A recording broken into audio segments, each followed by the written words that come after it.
Olá, monstronautas! Eu sou o Luiz, você está no Monstros e Aventuras e hoje vamos falar sobre 5 filmes de ficção científica dos anos 80 que são gostosos de assistir, mas que foram quase esquecidos pelo pessoal fora do meio cinéfilo. Então, gente, venham comigo logo após a vinheta!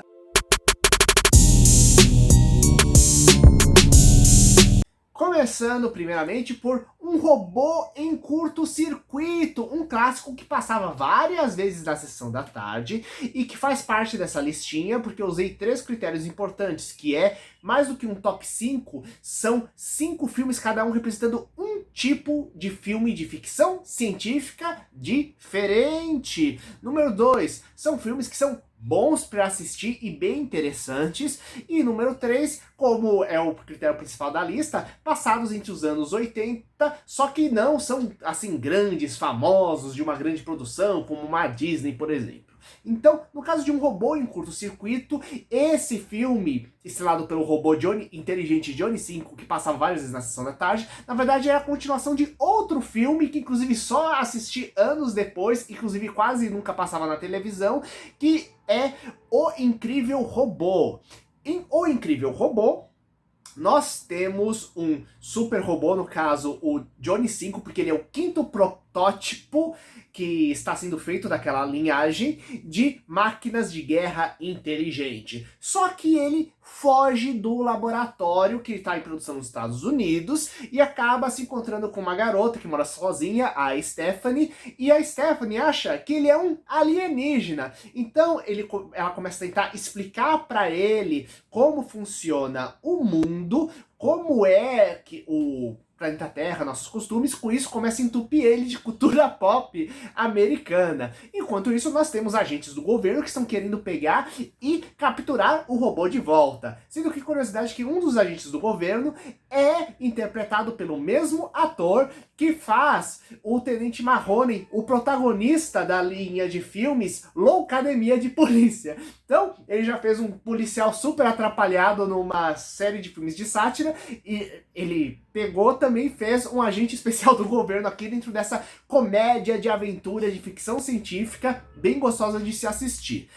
Aí então o que acontece? Além disso, nós tivemos então a continuação que se chama Um Robô em Curto-Circuito, que aqui nós temos o criador do robô tentando agora sobreviver fora do meio militar e para isso ele quer pegar e fazer uma linha de robôs de brinquedo de sucesso. E que faz todo sentido isso nos anos 80, já que estamos falando de um período onde a indústria de brinquedos cresceu vertiginosamente, sendo que grandes dos precursores que proporcionaram isso foi justamente He-Man e Transformers, 2 filmes, mais precisamente 2 linhas de brinquedo que acabaram criando seriados. Então a ideia, vamos criar nossa super linha de brinquedos e criamos depois um filme ou seriado para pegar e promovê-la, ficou extremamente forte, já que virou uma indústria que já era gigantesca, virou maior ainda.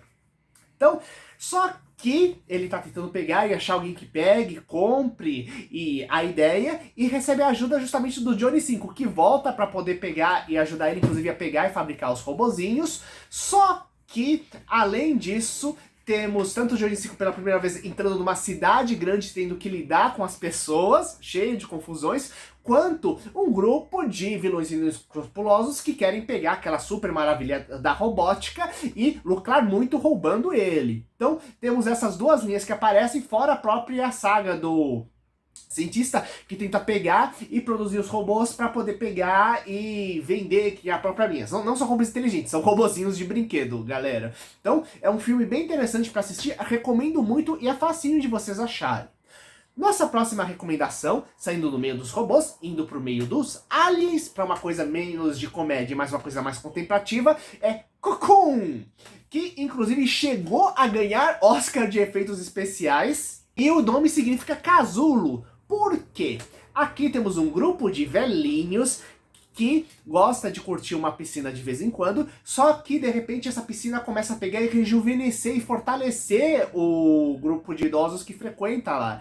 E eles descobrem que é por causa de um grupo de alienígenas que precisa passar uma parte da vida dentro de um casulo nas águas, justamente no planeta Terra, devido às propriedades da água da Terra. E então esses casulos acabam irradiando a água, fazendo com que ela vire uma espécie de fonte da juventude, uma forma bem diferente de você pegar e trazer para a modernidade esse mito tão clássico. Então, as famílias dos velhinhos se unem com eles para ajudar a proteger os alienígenas de gente do governo que quer pegar eles para pesquisa ainda por cima. Esse filme, que como eu disse, chegou a ganhar 2 Oscars, um deles de melhores efeitos especiais, outro de melhor ator coadjuvante, teve ainda por cima uma continuação chamada Cocoon 2, O Retorno, onde temos os velhinhos voltando novamente com os ETs para ajudar eles, desta vez, a resgatar casulos que estão no fundo do mar. Ao mesmo tempo que eles têm a oportunidade de pegar e viver o conflito de ou ficar na Terra com os familiares deles, ou pegarem e irem para o planeta dos ETs, onde eles teriam vida eterna, devido da própria natureza do planeta e como a própria natureza dos casulos mostrou no primeiro filme, né, de que o corpo deles não, naquele tipo de energia, eles jamais envelheceriam. Então, é um filme, assim, bem mais gostoso, é um tom meio aventurinha, com bastante dessa discussão da natureza, da mortalidade, e envolvendo alienígenas de uma forma bem diferente do tradicional, sendo que o diretor dessa linha de filmes, ele posteriormente continuaria trabalhando com filmes que trabalham com a ciência um pouco mais real, no caso fazendo os filmes pra frente, o Apollo 13, que é a adaptação da missão pra Lua, que quase terminou em desastre, é uma missão real, e o outro filme seria Uma Mente Brilhante, que fala justamente de um dos maiores matemáticos dos nossos tempos modernos. Prosseguindo dessa vez nossa lista, lembrando que se você está curtindo, aproveita e dá um like aqui, galera. Nós temos a obra Monstro do Pântano, adaptando o material de Len Wein. Sim, é o Monstro do Pântano da DC Comics, na época que ele já tinha sido cancelado há alguns anos, e a DC pegou e trouxe um artista que estava começando, tinha feito poucos filmes até o momento, que era o Wes Craven, para ser o diretor desse filme. E o que ocorre? Esse filme fez sucesso, a ponto de que os quadrinhos continuaram, e eles contrataram um roteirista que já estava trabalhando com algumas coisas da DC para ser especificamente para esse quadrinho, que era o Alan Moore, o grande gênio que depois faria Watchmen, V de Vingança, A Liga Extraordinária. E o que acontece nesse filme, ele pega e adapta essa fase inicial do Len Wein, onde temos o Dr. Alec Holland, que desenvolve um super soro para fortalecer o crescimento dos vegetais, uma coisa que mudaria toda a economia e a agricultura da Terra. Só que, naturalmente, temos um grupo de vilões inescrupulosos que quer roubar o soro para vender ele, usar como super arma, controlar a economia e por aí vai. E todo esse grupo de vilões liderados por um super cientista realmente insano. A obra, inclusive, ela é bem fiel aos quadrinhos do Len Wein. E por que eu falo tanto o nome do Len Wein? Porque é o mesmo cara que criou o Wolverine, o grande herói dos X-Men que a gente conhece, e também criou o Lúcio Fox, que é o cientista que na trilogia do Batman do Nolan foi o responsável pela criação dos super itens tecnológicos do Batman. Lembrando que eu estou usando as referências cinematográficas para facilitar a absorção do conhecimento, já que nem todo mundo vai conhecer aquela edição X ou Y de acontecimentos dos quadrinhos, que como você vê, eu adoro leitura em quadrinhos, galera. Prosseguindo então, o que acontece é que quando o soro ele é roubado, não tô falando spoilers, galera, o cientista ele é assassinado, só que parte do soro cai nele, e ele tá no meio de um pântano cheio de vegetais. O resultado é que ele ganha um super corpo vegetal, que ele vai ao longo do filme aprendendo a lidar com ele, se movimentar e mesmo conseguir falar lá, para conseguir tanto resgatar o soro, quanto resgatar a cientista parceira dele, que foi sequestrada pelo vilão. Afinal, ela tem parte do conhecimento das pesquisas do cara, né? Então, é um filme bem fácil de vocês acharem pra assistir, gostoso de assistir, é um filmezinho meio simplesinho, com um tom meio sombrio, meio dark fantasy, mas ficção científica, galera. Prosseguindo, então, nós temos Trovão Azul. Um filme que eu amo tanto, que tem inclusive a versão de DVD especial com extras dele, galera. E ele é estrelado pelo Roy Scheider, que é simplesmente o protagonista, o ator que faz o herói dos filmes Tubarão 1 e 2. Então, se ele faz um policial marítimo no primeiro filme e no segundo, do Tubarão, aqui ele faz um policial piloto de helicópteros, fazendo parte de toda a linha aérea de proteção da polícia, com altíssimas cenas de ação envolvendo perseguição. Só que o que ocorre?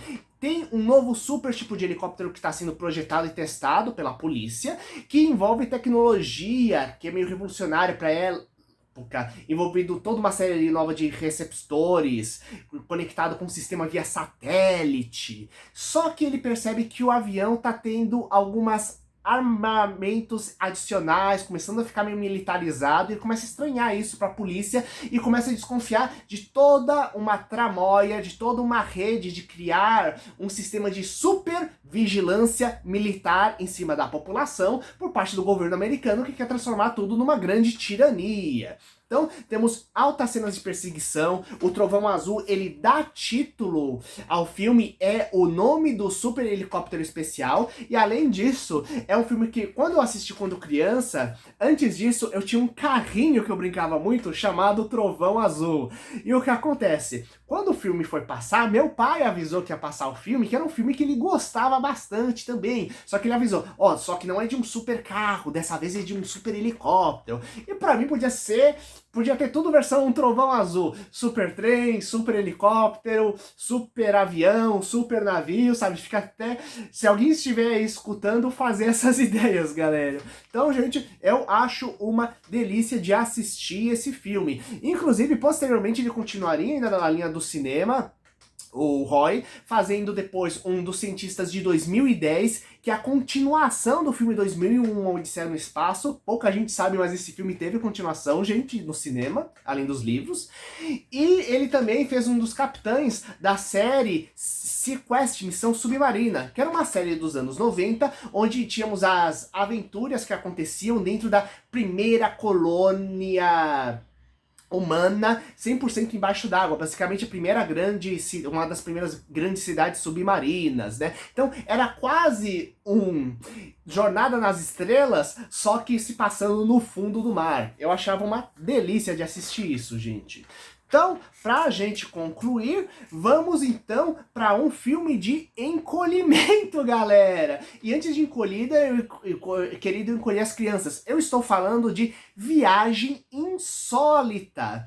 Essa obra, que é uma releitura de outra obra de um navio de submarino de encolhimento, que é o Viagem Fantástica, sendo que o Viagem Fantástica é um filme dos anos 60, onde temos um grupo de cientistas que encolhe para pegar dentro de um submarino, para entrar dentro do corpo de um agente dos Estados Unidos para salvar ele de um coágulo, tendo que lutar tanto contra as defesas naturais do corpo humano, contra um agente sabotador da época da Guerra Fria, e essa questão de luta e disputa governamental e invasão dentro do corpo humano, ela prossegue dentro dessa releitura. Em Viagem Insólita, nós temos um piloto de testes dos Estados Unidos que é escolhido para pilotar um super submarino especial com tecnologia inovadora de encolhimento que revolucionaria todo o sistema de tecnologia. Meio que o precursor nas ideias que tinha da época, daquilo que a gente tem as microcâmeras atualmente dentro do corpo humano e de toda a nanotecnologia que estamos desenvolvendo agora. Só que esse experimento inicial ocorreria todo injetando o viajante miniaturizado dentro de um coelho, só que quando ele já está miniaturizado, um grupo de bandidos invade para tentar pegar e roubar aquela tecnologia, e o cara acaba sendo injetado no meio da fuga em uma pessoa aleatória que tá passando lá. Então, nós temos o coitado estranhando o que aconteceu, já que ele tá sem nenhuma comunicação no meio exterior, e tentando realizar os experimentos que ele deveria fazer dentro do coelho. Só que isso dentro de um corpo de uma pessoa que não sabe o que tá acontecendo, que é hipocondríaco, isto é, que tem mania de doenças, e começa a ver várias coisas bizarras acontecendo com o corpo dele, inclusive com as coisas ao redor dele. As coisas eletrônicas, já que o Submarino tá tentando encontrar algum meio eletrônico para pegar e se comunicar com fora também. E, além disso, temos uma equipe especial de agentes que tá perseguindo o cara, já que ele tá com um super submarino experimental do governo dentro dele. Então temos uma mega comédia de aventura extremamente divertida, e que inclusive foi dirigida pelo Joe Dante, que é o mesmo diretor dos dois filmes dos Gremlins. Sim, os monstrinhos clássicos dos anos 80 e 90, gente. Então, fica a dica e coloquem outros filmes aqui embaixo que vocês gostariam que a gente falasse de ficção científica, seja anos 80, 90, se vocês já conheciam esse filme, e apoiem o nosso canal. Até a próxima aventura, galera!